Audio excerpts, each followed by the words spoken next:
Thank you, everyone, for braving unusually cold weather to come in today.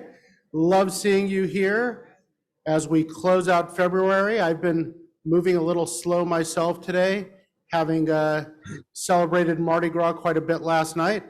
But I'm thrilled to see you and to welcome you to the 5,379th meeting of the Rotary Club of San Jose. As always, I'm your president, Sal Pizarro, at least for the next 4 months. I'd like to thank the Fish Committee, although it might have been the Next Big Project Committee. The signs are getting a little confused.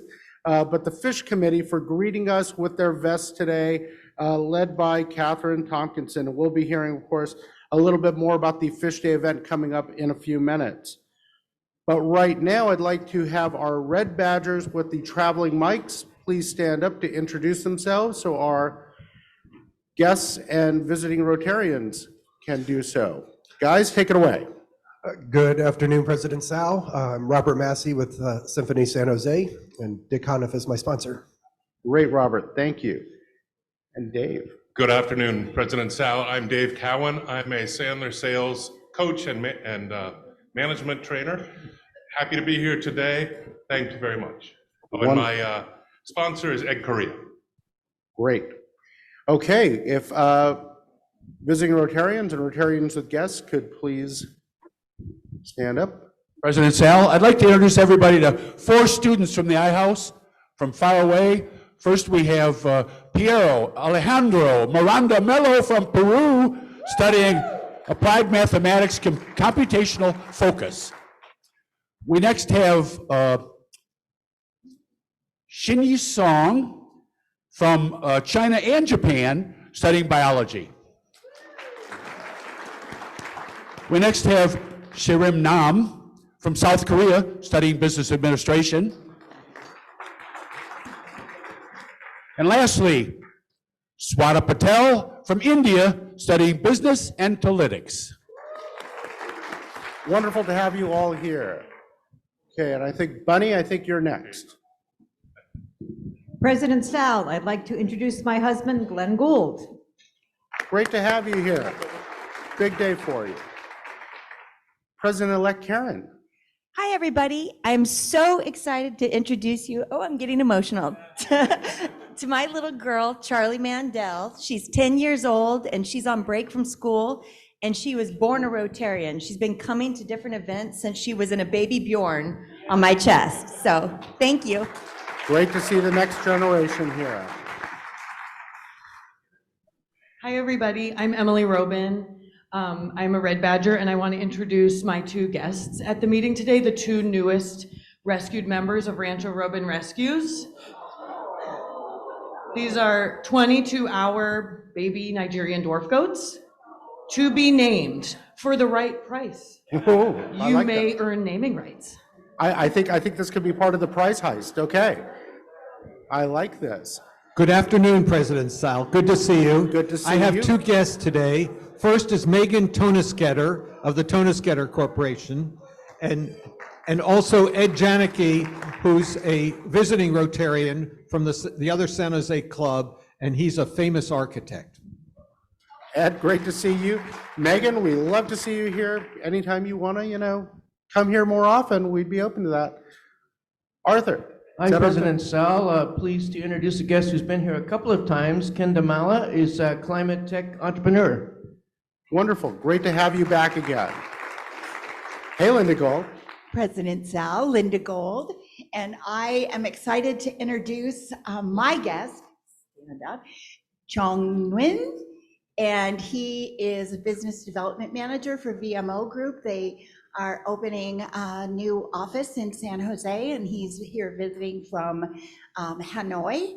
But the near and dear part is that he was our guide when Rotarians went to the Roy Russell School back in August, and Chung showed us all over his beautiful country. So we're happy. We really appreciate that. Thank you so much. That was such a great project. Dave, there you are. Larry. Yeah, President Sal, I have 4 guests today. some returning guests. The Deputy Assessor, Autumn Young, my Executive Secretary, Lori Lamley, the Editor-in-Chief of the Silicon Valley Business Journal, Josh Moss, and my hairstylist. In the old days, we used to call them barbers, but today they're called hairstyle. He cuts the hair probably a good portion of the people here today. Mark Gomez.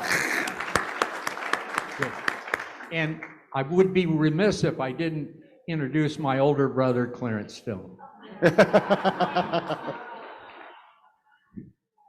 Okay, is that it?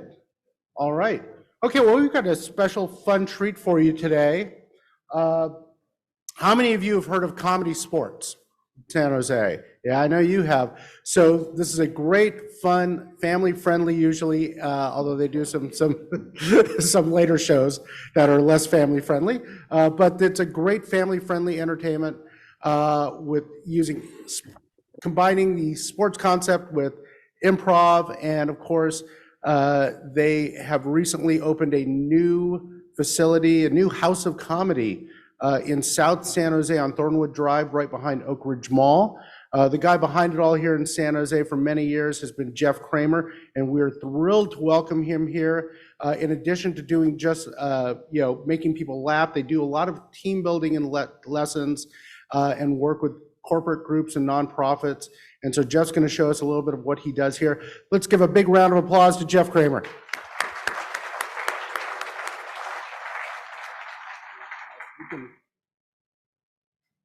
You've also got a handheld. Okay. Sure. Thank you, President Sal. Good afternoon, everybody. I was thinking of a kickoff exercise to do that would work with a large group of people sitting down and eating. And thousands of them came to mind. But this one I think would work best. And what I'd like you to do is just turn towards the person nearest you, and you can either turn your chair or just sit facing them, and we're all going to do this at the same time.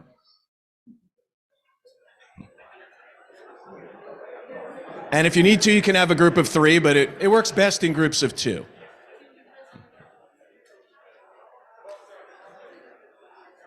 Now, decide between the 2 of you who's going to go first, and we'll do it by whoever has the shortest hair is going to go first.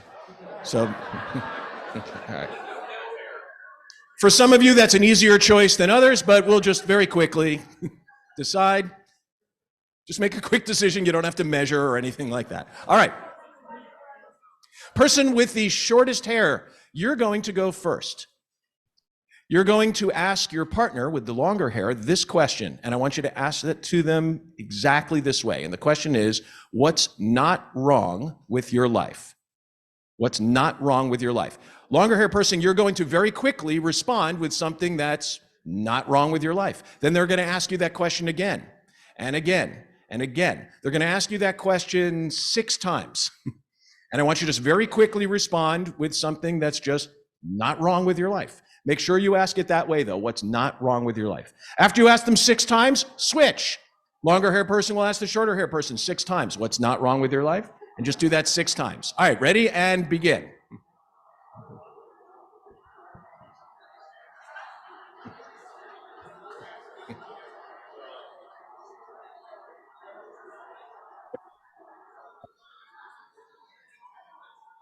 Good.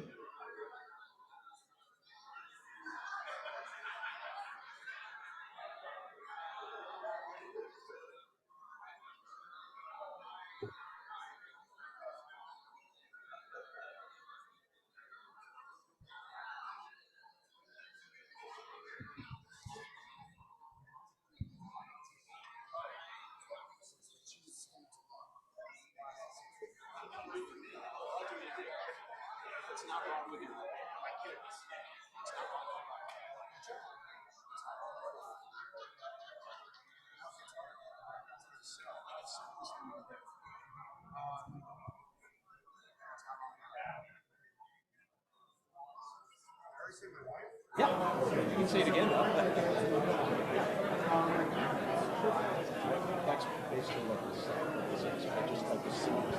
All right, if you haven't switched already, go ahead and switch.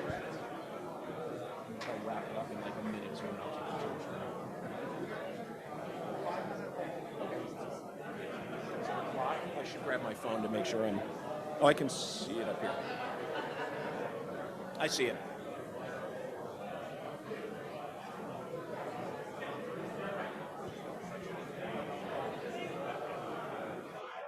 All right. 2 minutes. Cool. All right. I'll wrap it up.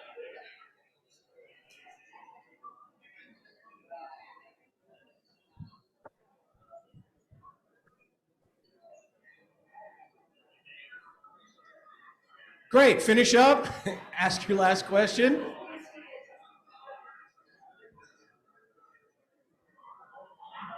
All right, and then just give yourself some applause for doing that for me, thank you. Now, usually I have a several-minute debriefing period on this exercise, but I hope you notice something, that just by stacking up just little things that are not wrong, you notice we deliberately call it what's not wrong with your life. If we called it what's wrong with your life, it'd be a completely different exercise, right? And some of us would go, oh, where do I start? But we try to use this as far as business soft skills and personal development, and even with companies, we'll say, what if you started your meeting with what's not wrong with the project? As opposed to the way we normally start, which is, all right, everything's terrible, what are we gonna fix, right? And this just taps into the creative side of your mind. If you start stacking up these little things that are not wrong, you're in a much different headspace than when you start with what's wrong. And that's where the creativity side of your brain lies. And so I have used this myself. My wife used this on me on March 10th, 2020, when everything shut down. And she found me in my home office with my head in my hands going, every source of revenue I have is gone. I don't know how my business is going to survive. And she looked at me and said, what's not wrong with your life? And I said, I don't want to play that stupid game. She said, answer me, what's not wrong with your life? We're still married. Yes. We still love each other. Yes. We have a house. Yes. There's food in the cabinet. Yes. It just changed my headspace. And within a day, I had figured out how we were going to do things virtually and literally save the business just because my wife got me in that different headspace with what's not wrong with your life. So it works on a personal level too. All right. So feel free to use this exercise anytime you like. It's my gift to you, all right? And thank you for doing that for me. I really appreciate it. Thanks, everybody. So, I'll turn things back to and Sal. Jeff, let's give you a shameless plug here. A shameless plug? When can people come see Comedy Sports? Comedy Sports every Friday at 8, Saturday at 7. Believe it or not, it's the longest running show in the Silicon Valley. We've been going for 35 years. I started the business, obviously, when I was 9 years old. And but it's been running for 35 years. And back up in our new space called the San Jose Comedy Theater right by Oak Ridge Mall. So hope you'll come and see us sometime. CSZSanjose.com. That is the website, yes. Right. All right, thanks Sal, I appreciate it. Thanks, everybody. Okay, one of the things that's not wrong with our Rotary Club is our membership numbers. And I want to bring Matt Bell up here to talk about our latest update. Come on up, Matt.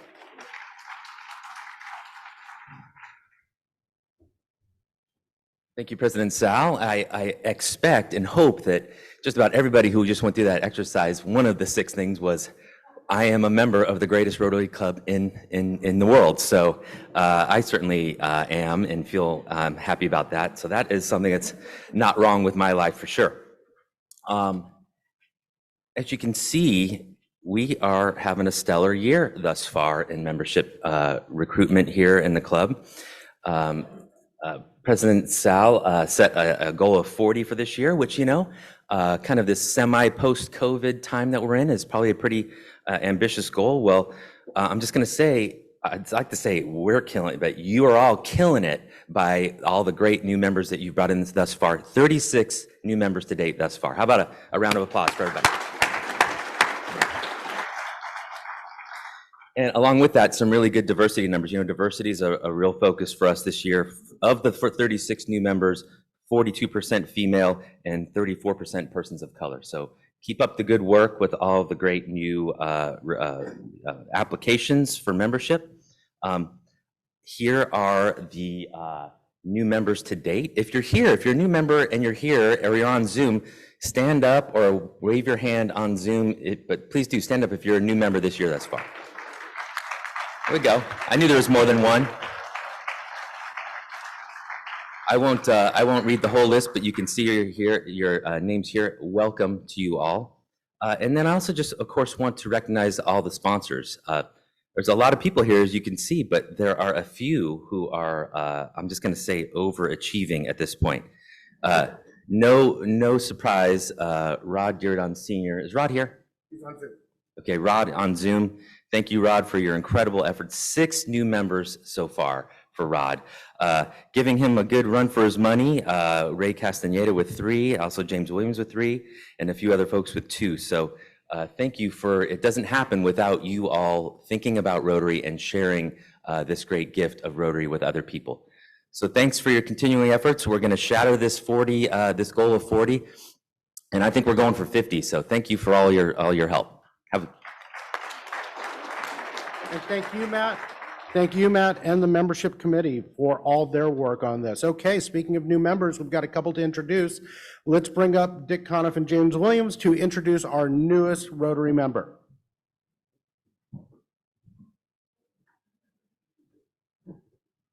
Well, thank you, President Sal. James and I have had the privilege through our work with Opera San Jose and Symphony San Jose to work closely with Bunny Layden as we try to support the arts here in downtown San Jose. And it's really been an honor and a pleasure to work with her. She's not only brilliant, she's a really wonderful person. And she's my go-to resource for anything musical. So please join me in welcoming Bunny Layden as our newest San Jose Rotarian. Thank you, Dick and James, for sponsoring me. I was born in Albany, New York, where my family instilled in me the importance of public service. I worked in various organizations that provided services to people with disabilities, both in Albany and then in Seattle, where I moved after college. While in Seattle, I returned to university to get my PhD in cognitive science and music.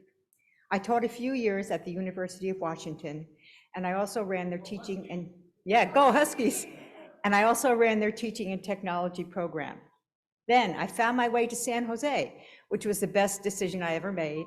And there I worked with Apple in engineering for 22 years on all things secret. Now, after I retired, I am doing a little bit of consulting, technical consulting.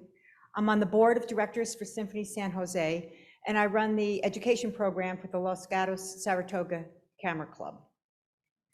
In my rest of my time, I spend exercising, traveling with my husband, reading, doing photography, cooking, writing words, and sometimes writing music. Traveling gave me a keen sense in global issues such as water shortages, the lack of sanitation, and the stifling of women's potential. I decided to join Rotary because it gives me the opportunity to be both a donor and a doer. And I look forward to working with all of you on local and global issues, and while at the same time, having fun and making friends. Thank you.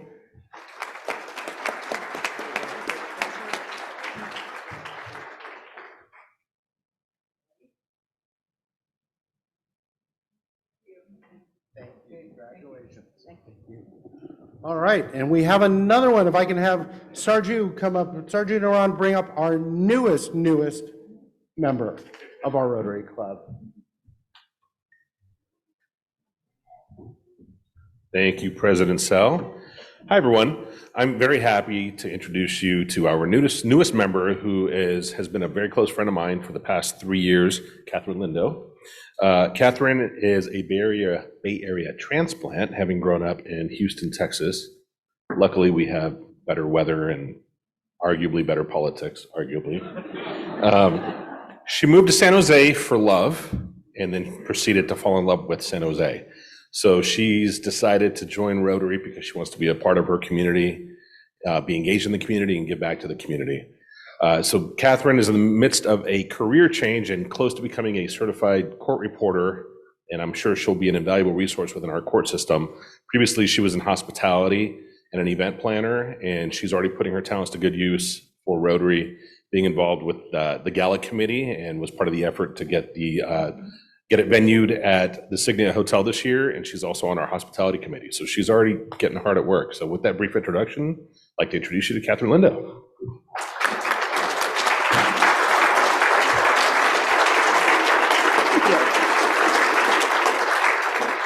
Hello, everyone. I will keep this short. Since I was in 7th grade, I've been involved with the community I lived in one way or another, starting, as Sarji mentioned, in the Woodlands, Texas, which is outside of Houston, and then into Seattle, where I graduated from the University of Washington. And I love that. Then Portland, Oregon, San Diego, and now San Francisco was the longest stint since I left home. That was 7 years, and I was involved with a couple of charity groups there and worked with Compass Family Services, which is a nonprofit helping homeless families get off the street by providing childcare and psychological resources and job prospects, things like that. And now that San Jose is my home and my community, I very much look forward to being involved here. So thank you.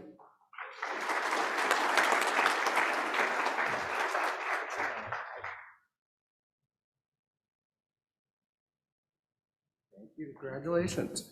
Okay, she's coming up without the goats, but I'd like to bring Emily Robin up here to talk about the gala.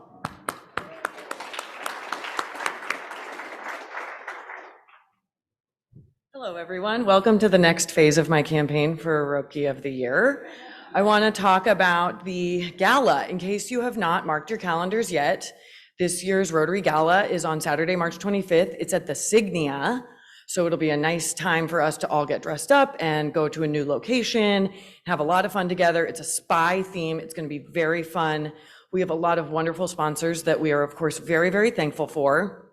What I want to talk to you about specifically, though, is the prize heist. And I'm noticing that the awesome Mission Impossible theme fonts that I downloaded for free did not translate to this computer. So my apologies. It looked a little bit even more cool, but I want to talk to you about prize heist. So what is that? What we're calling prize heist is what you maybe would have thought of as raffle and auction items. And we're doing sort of a spy themed twist this year. So we're going to have prize items up for raffle. Every single person who attends the gala is going to get at least one raffle ticket just walking through the door. You get to participate just by being there, but you can earn more tickets for raffle items by identifying clues and finding code words and solving little mysteries that are going to be hidden around the ballroom and the foyer. It's going to be very fun and spy themed. We're also going to have mystery envelopes. So there's going to be envelopes that have a minimum value of an item in them. And so you purchase the envelope not knowing what's in it, but knowing that you're getting at the very least the dollar value that you're paying. So for example, you might pay $50 for an envelope and then open it up and find that there's $200 worth of something in there. So you'll get at least $50 worth of something, but maybe even more, depending on what we get as contributions. So same as always, we are going to have a very spirited live auction. There is going to be something for everyone. And of course, as usual, contributions from you are really appreciated to put this all together. So what could you contribute? Maybe a gift card to your favorite restaurant. Maybe you own a restaurant. Maybe your best friend owns a restaurant or a store or a bakery or some place that you love that you would like to support by purchasing a gift certificate from there and then contributing it to Rotary. Maybe you have season tickets to a sporting event or a playhouse or something that you'd like to contribute some of your tickets. Maybe you provide a service to people like massages or acupuncture or I don't know what, and you'd like to donate some services. Maybe you have a timeshare in Costa Rica that you'd like to donate a week. Anything you can think of. Maybe you just got 2 baby Nigerian dwarf goats and they don't have names yet and you're going to donate naming rights. Anything you can think of that you think the group might like, we would love to have you contribute. How can you contribute? Please contact me directly. Here's my email address. I'm also in the database. I'm also married to the man who wears the kilt, so you know where to find me. Anything you'd like to contribute, we would love to have. Thank you so much. Thank you, Emily. Awesome. I hope everyone contributes. And now let's bring up Catherine Tompkinson to talk to us about Fish Day, coming up real soon.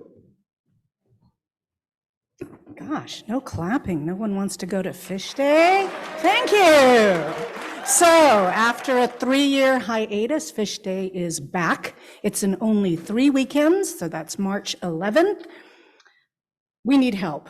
How many of you remember the first time you went fishing? How would you like to help a child make their first memory of fishing? It's about the kids, and it's about Fish Day on March 11th. We're expecting over 100 enthusiastic 3rd, 4th, and 5th graders for a morning of outdoor fun at Sandy Wool Lake in the East Foothills. No fishing experience is required. We don't use worms, and we'll provide you everything you need to teach a kid to fish.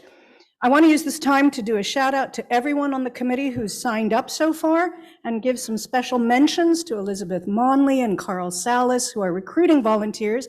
So they're the contact folks. Alex Rasamni, who is running Fishing 101 at Washington Elementary on Monday, March 6th. He, along with John Valenti and Vic Giacalone, could use more help on that Monday. Todd Trickell is going to make sure we get 1,000 pounds of rainbow trout delivered to the lake. Dave Silva and Tom Hastings are in charge of the coffee and donuts. Dick Conniff is going to teach us how to fish that morning. Sean Cottle is going to clean the fish. Rick Alper, Samuel, and Jim Nielsen and the talented executive chef committee are going to feed us. Eric Heckman, David Beanie, Sandra Jewett, the Interact clubs, the Rotaract clubs, they're all helping out recruit more non-Rotary volunteers. So this is where you come in. We really need your help to sign up and represent our club. Kathleen Thomas, she's going to be our photographer for the day. I have to thank Carla Lomax at Kaiser Permanente for their generous support of not just cash, but the water bottles. So this year we're going to be a little more ecologically conscious. We're not giving away water bottles with water in them, single use. We're giving away reusable water bottles, and Kaiser and Santa Clara Valley Water have come up with those reusable bottles for us. And I want to give a very special thanks to Brian Allen, who is one of the original founders of Fish Day, whose vision brought this program to nearly 30 years of making memories for children. We're out in the lobby after the meeting. Please come and sign up. We'll be out there every week until Fish Day. We're going to really need your help, so come and help make memories for children. Thank you. Thank you, Catherine. Thank you. Okay, so please come out and help if you can on March 11th. I'd also like to remind you that the blind wine tasting event is still coming up March 9th. There's still a few tickets available for that, so sign up as soon as you can. And now I'd like to bring up our speaker, a man who needs virtually no introduction, one of our most valued members, Santa Clara County Assessor Larry Stone. Go to it, Larry. All right. Well, I'd like to reflect on what has occurred since in our economy since the last time that I spoke to you last March. You know, COVID-19 has inserted a level of uncertainty in our global economy that has made normal economic analysis quite difficult. Silicon Valley is, as we all know, is a global magnet for high-risk venture capital. So when times are good, they are very, very good. But when things turn down, the descent can be dramatic. It's like when Warren Buffett famously said, "It's only when the tide goes out that you learn who is swimming naked." COVID has been a monumental health and humanitarian crisis of global significance. COVID upended the world that we thought we knew. COVID painfully impacted the most vulnerable American households, creating serious economic dislocation. Silicon Valley has the highest level of income and wealth inequality in the US, and it increased dramatically during COVID. COVID's disruption impacted the way we engage with others in social activities, how we interact with others in the workplace, how we traveled, how we shopped, even how we bought groceries. Business investment, retail sales, home construction, sports, exports, consumer and government spending all reached record levels of decline during COVID. The federal government, and to a lesser extent, reacted to the crisis by providing a huge financial stimulus to boost the economy. $2.5 trillion in direct payments and $1 trillion in tax relief. Well, in my opinion, the federal stimulus was excessive and completely undisciplined.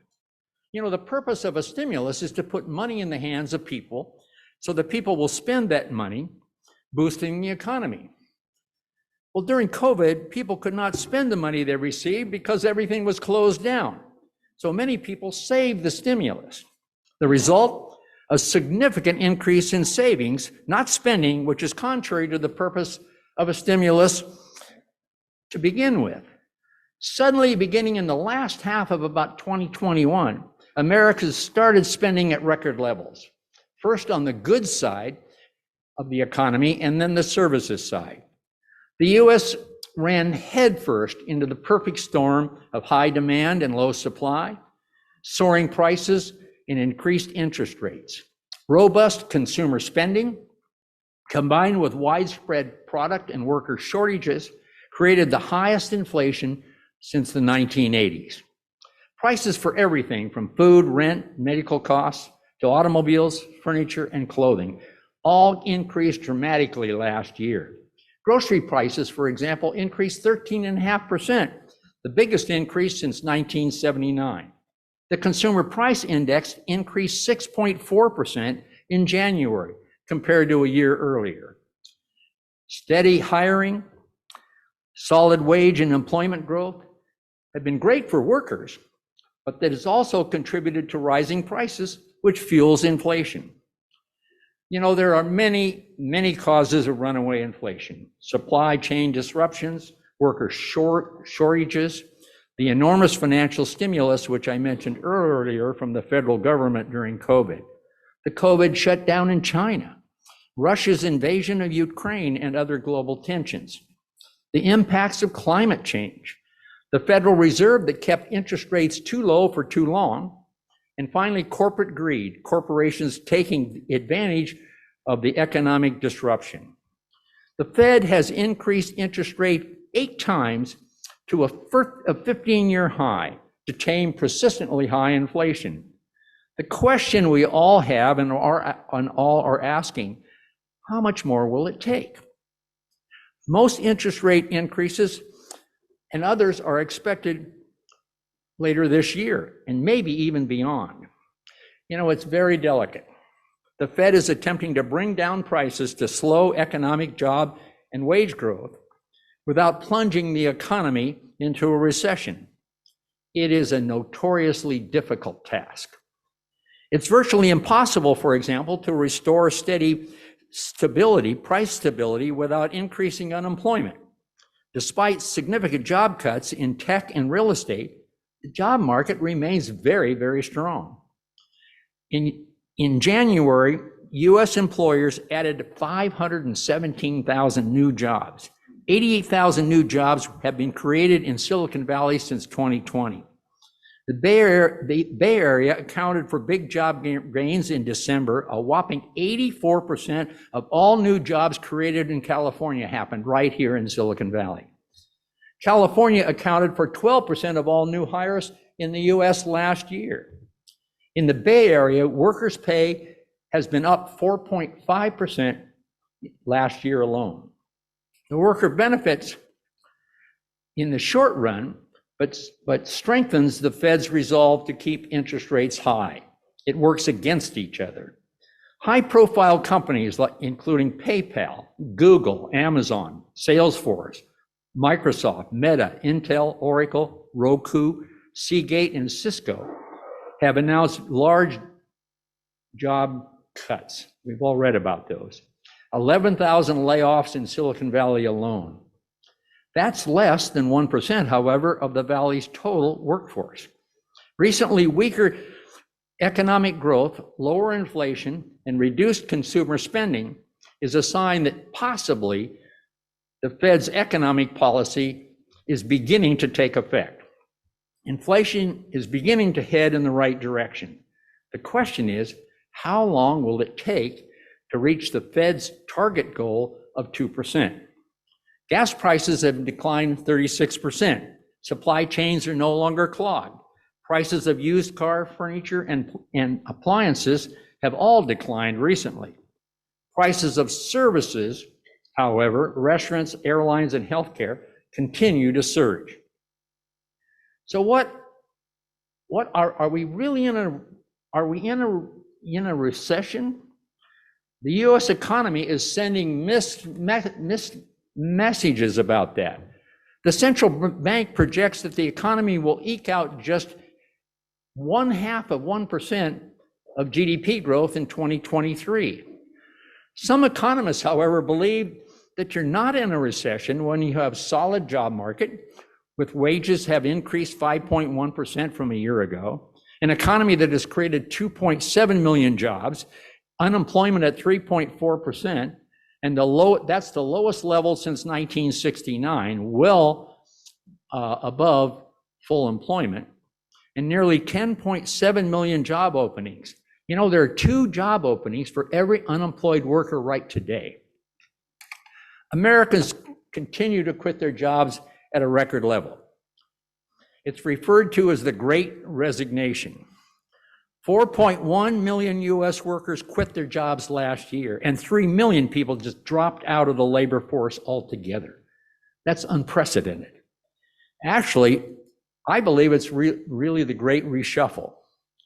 COVID gave many people the time to rethink their lives and their careers, and many have decided to ditch previous jobs in industries like restaurants and hospitality for higher pay and benefits in transportation and warehousing, providing a more consistent work schedule.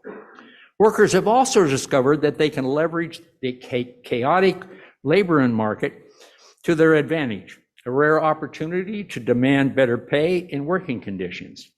And finally, retirements surged during COVID. The long-term future of the job market is somewhat clouded, as more baby boomers are leaving the labor force than millennials, those born after 1980, or Gen Zers born after 1996, are entering the labor force. In the long term, this could have serious consequences. You know, baby boomers grew up in households of 3 to 4 children. Demographers tell us that millennials are having an average of 1.2 children. Consequently, there won't be sufficient Gen Zers, the children of millennials, to maintain a stable workforce in the future. Serious immigration reform, allowing increased legal, underscore legal immigration, combined with robotics, is the only solution to meet our future workforce demands. Americans, however, have demonized immigration and the political rhetoric that goes along with it. The labor force in this country continues to decline. Gen Z generation is smaller than the millennial generation, their parents. Older adults outnumber children for the first time in US history today. So where are we today? How would I describe today's economy?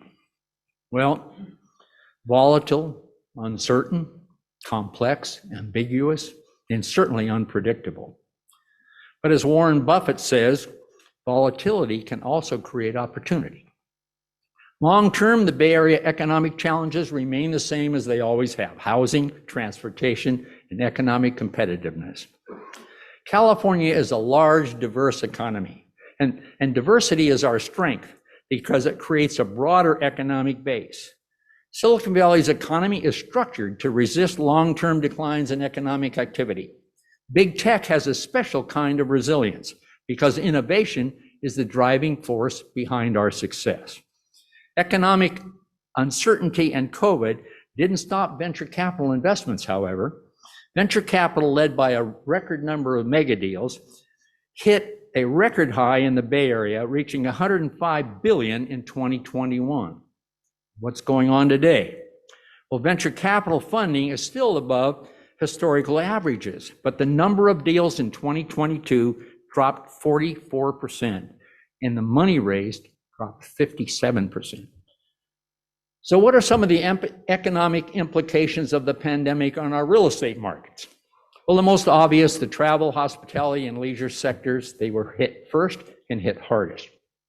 Hotels that depend primarily on business travelers, which is the largest source of hotel revenue, are slow to recover.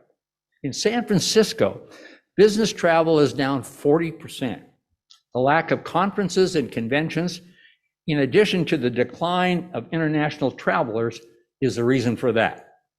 Hotel revenue from leisure travel is up 14% compared to pre-pandemic levels. Strangely, investment interest in hotels is booming. In Santa Clara County, hotel investment is up 174%. The San Jose Marriott in downtown San Jose, right here, was valued at more than $200 million as a part of a 25 hotel sale transaction. That's $400,000 a room in a 59-room iconic hotel in Monterey County, sold for $2.5 million a room. The airlines and hospitality industries are dependent upon each other. The airline and aerospace industries have been in a severe state of disarray since COVID. As businesses, however, become more comfortable with Zoom and webinars, this could have a more permanent impact on business travel and ultimately on lodging. Next, the retail sector. During COVID, fear of social contact and plummeting consumer confidence exacerbated the serious challenges already facing the retail sector, particularly in-store retailers. Bloomberg reported that 11,000 restaurants, more than 10% of all restaurants in the country, closed permanently. The increased prevalence of online shopping versus traditional brick-and-mortar stores all point in the same direction. Online sales are continuing to grow exponentially faster than in-store sales. So the traditional retail bubble has burst, and the problem is not cyclical. I believe it is a forever trend. Retail malls are leading the retail mess. It's referred to as the unmalling of America. One major retail researcher projects that 30% of the nation's 1,100 malls will close in the next 3 to 4 years. He stated, and listen to this, quote, "Malls as a property type are dead. Malls are only worth the dirt they sit on. Their structures have no value." Wow, think about that. The French company, the principal owner of Valley Fair right here and Oak Ridge Malls, they are the largest owner of retail malls in the world, announced just about a year ago that the company will divest all their investment in all malls in the US over the next 3 years. San Diego's Horton Plaza, a 900,000 square foot open air, 5-level retail mall encompassing 6.5 blocks in downtown San Diego, has been redeveloped as a mixed-use tech and life science center. The mall and department store foot traffic is way down also. UBS projects that 50,000 brick-and-mortar retail stores will close in the next 5 years. The US is simply overstored. Local elected leaders must also give up their love affair with shopping centers for the sales tax revenue, because in-store retail is a declining enterprise. For retail to be reborn, I think that the industry must completely reposition itself with fresh, new, and flexible approach, focusing on the experience, not just on the products. With the inevitability of autonomous cars, vast surface parking lots present an opportunity, however, for housing development. Millennials are the driving force behind e-commerce. Millennials grew up in a one-click world where speed and convenience is expected, indeed demanded. One retail researcher described it as the 3 C's: closures, consolidations, and contractions. Nevertheless, e-commerce still represents only 22% of all retail sales. And 4 of 5 US consumers regularly shop online. And 40% of those online shoppers buy something on Amazon once a month. In my household, it's about 3 times a month. At the same time, we're seeing a transformational turn in the retail industry. It's called clicks to bricks. Established e-commerce retail brands have been opening brick and mortar retail locations, benefiting from their e-commerce brand and success, building a retail presence, but most importantly, improving their distribution footprint. So are there winners? Yes, there are. Walmart, Target, Costco, Amazon. Amazon's market cap reached $970 billion yesterday. That's down from $1.6 trillion just a year ago. But it is still greater than the market cap of the other 15 retailers combined. And those other retailers are Walmart, Costco, Target, Nordstrom's, Best Buy, and 10 others. Many believe that Amazon, Apple, Google, and Facebook are abusive monopolies and that our markets are no longer competitive. Google has a 92% market share and accounts for 22% of the S&P 500 all by itself. Apple owns 4 of the 5 biggest apps, 79% of the smartphone profits, and became the first $3 trillion company. Facebook has 2 billion subscribers, nearly as many as Christianity has followers. Google, Apple, and Facebook accounted for 22% of all tech jobs in Silicon Valley. Global unrest, a volatile stock market, tech layoffs, and a 60% increase in interest rates have pushed mortgage rates past what buyers can afford, causing home sales to drop 27% in Santa Clara County. Nationally, home sales plummeted 37% since right in December, and homes have been staying on the market for an average of 28 days compared to just 13 days a year ago. Mortgages made in Silicon Valley dropped 71% in the third quarter of last year. Home prices declined 9.6% last year after reaching the greatest height anywhere in the US in 2021, reflecting a more normal housing market, I think, which is a healthy market correction. The residential market suddenly has become evenly matched between buyers and sellers. Bidding wars and all cash offers are becoming a thing of the past, but new listings and for sale inventory still remain historically low. Bay Area home prices are more volatile than the national average. They typically rise faster during boom times and fall further during recessions because our region is tied to that boom-bust tech sector. After the highest year-over-year increase in 4 decades, apartment rents are declining in the Bay Area. So what impact has COVID had on commercial real estate? Well, Silicon Valley's commercial real estate market has been surprisingly strong. 132 office and R&D buildings representing 15.1 square feet of space were purchased last year. LinkedIn, Tesla, Google, Apple, Amazon, and Facebook completed major leases and property acquisitions last year. Apple just purchased about 3 months ago 10 buildings in Cupertino. There are 8 million square feet of new office space under development in Silicon Valley right now, 2 million square feet of that in downtown San Jose. The market for existing office space in Silicon Valley has cooled significantly, however, reaching a vacancy rate of 16.4%, according to CBRE. Rising vacancy rates, declining rental rates, and the absence of big lease deals have driven the vacancy rate in downtown San Jose to 17.4% and rising. Tech layoffs, 84,000 tech jobs were eliminated, combined with the lingering impact of teleworking, does not look good for the office market. Silicon Valley's industrial and warehouse markets remain very strong. Locally, warehouse vacancy is only 2.5% and industrial vacancy only 3.9%, well below COVID levels. McKinsey & Company analyzed the impact of automation on job growth and concluded that 46% of jobs could be replaced by the current method of automation by 2030.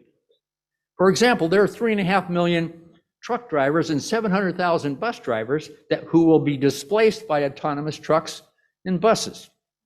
Cruise, a subsidiary of General Motors and Waymo, are operating robot cars without backup drivers on the streets of San Francisco today. Driverless technology has moved out of the R&D phase.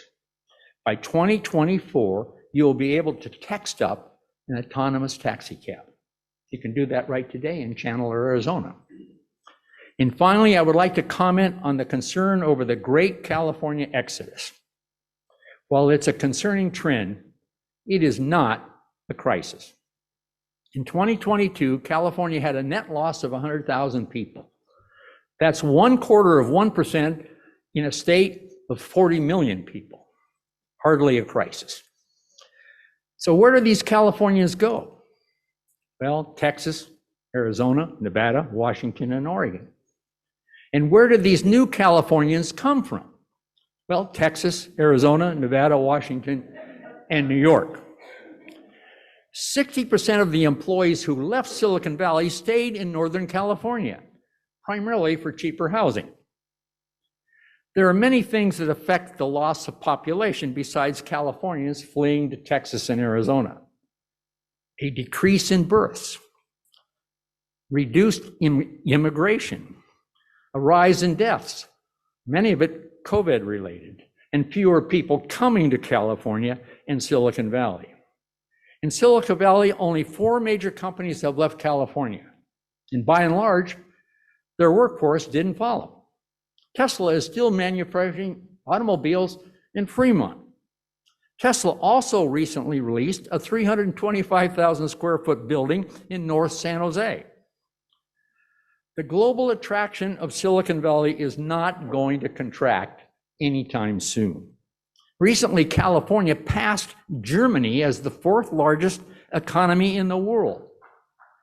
Now, we never want to lose population because recently, California lost a congressional seat. But a crisis? No. A concern? Probably.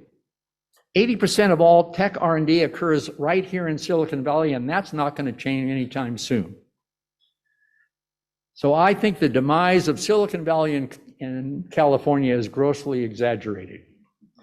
Well, these are my observations today, but in this economy, tomorrow could be completely different. In fact, I update this speech every single day with a new statistic and something else. So thank you very much for your attention. Stay tuned. If we have any time, I'll answer any questions. Question? Steve? Hey, Larry, thanks for your thorough local and national analysis.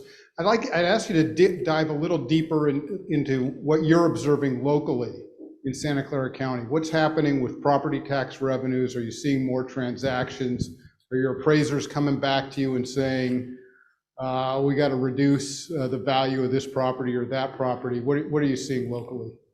Well, I'm seeing a significant reduction in residential property values significantly. But you see, we value property, all property, on January 1st. The roll closes on July 1st, so we spend that 6 months putting everything together. So the last couple of years, I expected a much greater decline than we experienced. But with the layoffs, with residential property values, as I mentioned, dropping, with sales down, transactions in my office, just real estate transactions are down dramatically this year. So that, we'll all know what that is on July 1st or thereafter. So the trend is not good, but this is not the Great Recession. This is not the S&L crisis. This is not the dot-com bust or in anything near it. So things get a little rough now. But it's not going to be near as bad as some people are projecting. Yeah, Larry, this may be one of those why is the sky blue questions, but without getting into politics, when are the leaders of our government going to wake up to the trends that are happening with global warming and with available workforce? God, if I knew the answer to that, I mean, it's a serious crisis, and we all know that, but people like to live in the day, and they don't give two S's about the future many times. I care about my grandkids. Right. So in answer to that question, I do not know, but I'm very concerned about it. Larry, we've got a question from Zoom. Great. Heather Lerner wants to know what your advice is to city planners and leaders to replace sales tax income. Our parks and public spaces are an abomination. To replace sales tax? Yes, since sales taxes might be going down, where should they look? Sales tax revenue will go down, yeah. Yes, I don't know, it's been a while since I've been a mayor and a council member. I'm not sure I've felt that pain in recent times, but replacing revenue politically with something else, which I assume you're talking about increases, is politically extremely difficult, even when you have a democratic legislature like we have. So I don't know the answer to that question, is what I'm saying. Arthur? How serious is the problem of homelessness in a city like San Francisco to produce a decline in hotel revenues and particularly business travel? It's a big problem. In other words, we talk about a lot of teleworking, which I'm no fan of, but the point is that people are not coming back to the downtown areas, particularly in San Francisco, but to a lesser extent here, but it's still a problem. And one of the things is that people don't feel comfortable. I don't want to say they don't feel safe, they don't feel comfortable with this kind of an environment. And if there's one, I mean, every elected official that gets elected says homelessness is the #1 problem. Then they get elected again and they say homeless is the #1 problem. And they run for re-election. It's the same kind of thing. We're not, I mean, look, I own 500 units of affordable housing, half of it in San Francisco, half of it in San Jose. And we're full.